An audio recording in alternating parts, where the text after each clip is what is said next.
خواتین و حضرات، اگر سویڈن میں رہتے ہوئے آپ اپنا گھر تبدیل کریں اور نئے ایڈریس سے یہاں کی اتھارٹیز کو اطلاع نہ کریں تو اس صورت میں آپ کو بھاری جرمانہ بھی ہو سکتا ہے۔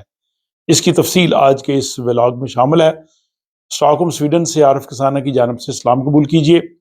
آپ لوگوں کا بہت شکریہ کہ آپ اس چینل کو بہت سپورٹ کرتے ہیں، اور آپ لوگوں کی سپورٹ کی وجہ سے ہی اس وقت میرے سبسکرائبرز کی تعداد 19,200 ہو چکی ہے۔ اگر 800 مزید سبسکرائبر ہو جائیں تو 20,000 کا ایک مائل سٹون جو ہے وہ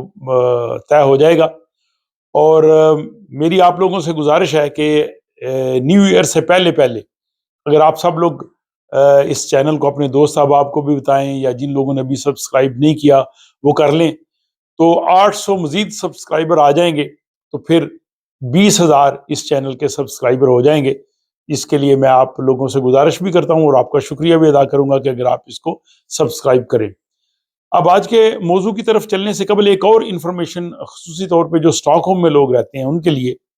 کہ اسٹاک ہوم شہر کے وسط کا کچھ علاقہ ہے، اس کے لیے ایک ملیو زون 3 بنانے کا اعلان کیا گیا تھا، جس پہ جو ہے وہ عمل درآمد یہ ہونا تھا دسمبر میں، لیکن ان کے خلاف جو اپیلیں آئی ہیں اس کی وجہ سے یہاں کی جو کاؤنٹی کونسل ہے لینس سٹیرلسن، اس نے ابھی اس کو التوا میں ڈال دیا ہے، اور اس لیے جو لوگ چاہ رہے تھے کہ ان علاقوں میں وہ اپنی عام گاڑیاں جو پیٹرول ڈیزل سے چلتی ہیں نہیں لے جا سکتے، ان کے لیے یہ اطلاع ہے کہ ابھی جو ہے وہ ان زون پہ عمل درآمد نہیں ہوا، ابھی آپ ان علاقوں میں جا سکتے ہیں۔ اور یہ آپ میپ میں دیکھ سکتے ہیں، یہ بالکل اسٹاک ہوم شہر کا جو ہے وسطی علاقہ ہے، اس کو یہ ایک جو ہے ملیو زون بنایا گیا تھا تاکہ یہاں پہ جو ہے وہ کب سے کب جو ہے وہ آلودگی ہو۔ اب چلتے ہیں جناب آج کے اس ٹاپک کی جانب، کہ اگر آپ سویڈن میں رہتے ہیں اور آپ اپنا ایڈریس تبدیل کرتے ہیں اور اس کے بعد متعلقہ اتھارٹی کو نہیں بتاتے تو یہ ایک جرم ہے۔ اس کی وجہ یہ ہے کہ سویڈن کا ایک رجسٹر ہے جس کو پاپولیشن رجسٹر کہتے ہیں، اس کے تحت ایک ایکٹ ہے جس میں لوگوں کی جو ہے وہاں پہ ساری رجسٹریشن ہوتی ہے کہ کون کہاں پہ رہتا ہے، جس کو فولک بک فورننگ کہتے ہیں۔ اس کے مطابق یہ ہوتا ہے کہ اتھارٹیز نے ٹیکس لینا ہوتا ہے، گورنمنٹ کو پتا ہوتا ہے کہ کون کون سے لوگ کس کس ایڈریس پہ رہتے ہیں، اور اس کے علاوہ ان کے ساتھ اگر حکومت کو کوئی معاملہ طے کرنا ہو، ان کے ساتھ کمیونیکیشن کرنی ہو تو وہ بہت ضروری ہے۔ تو اس لیے جو ہے وہ درست طور پہ جو ہے وہ رہائش کا اندراج ضروری ہے، اور جو لوگ ہیں یہ ان کی ذمہ داری ہے کہ اگر وہ اپنی رہائش تبدیل کریں تو اس صورت میں سویڈن کا جو ٹیکس آفس ہے اس کو جو ہے وہ بتانا ضروری ہے، جس کی تفصیل تھوڑی آگے جا کے میں زیادہ بتاؤں گا۔ یہ واقعہ کچھ یہ ہے کہ سویڈن کا ایک جنوبی شہر ہے ایستاد، وہاں پہ ایک خاتون رہتی تھی، ان کے 3 گھر اور ایک اپارٹمنٹ تھا۔ وہ اپنے ایک اپارٹمنٹ سے اپنے ایک گھر میں شفٹ ہو گئی، اور پہلے بھی جس اپارٹمنٹ میں کافی سال سے رہ رہی تھی، اور اس کے بعد گھر میں بھی ظاہر ان کے اپنے تھے، وہاں کافی دیر رہ رہی تھی، اور انہوں نے اپنی اس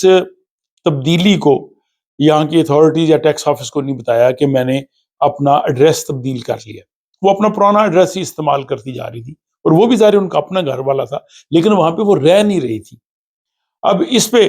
جو ہے وہ ان کے خلاف کیس ہوا اور ڈسٹرکٹ کورٹ میں گیا۔ ڈسٹرکٹ کورٹ نے یہ فیصلہ کیا کہ اس خاتون نے کوئی جرم نہیں کیا، اور اس لیے اس کو جو ہے انہوں نے بری کر دیا کہ اس پہ کسی قسم کا کوئی جو ہے وہ جرمانہ یا اس کو کسی قسم کی وارننگ نہیں جاتی۔ جس کے بعد متعلقہ اتھارٹی نے اپیل کر لی،